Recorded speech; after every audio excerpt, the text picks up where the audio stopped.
Hello everyone, welcome to my channel and welcome to my new blog. আজ 23শে জানুয়ারি, একটা বিশেষ দিন। আজ নেতাজি সুভাষচন্দ্র বসুর জন্মদিন। আর এই বছর ঠিক তার জন্মদিনের দিনই পড়ে গেছে সরস্বতী পুজো। দেশপ্রেম আর বিদ্যার আবহ যেন আজ একই দিনে একসাথে মিশে গেছে। তাই সকাল সকাল ঘুম থেকে উঠে স্নান করে বেরিয়ে পড়েছি।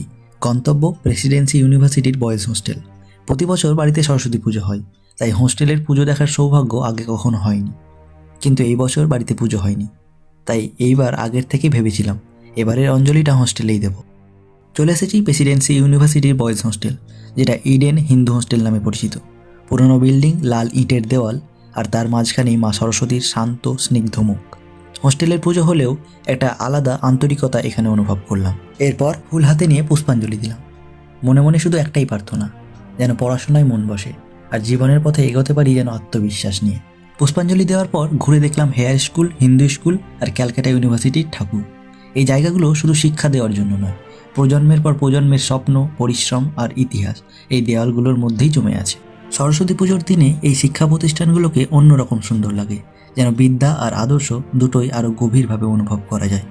সব ঘোরা শেষ করে আবার ফিরে এলাম হোস্টেলে। তারপর কিছুক্ষণ হোস্টেলে বন্ধুর রুমে রেস্ট করে কাটালাম। তারপর হোস্টেলে শুরু হলো প্রসাদ বিতরণ।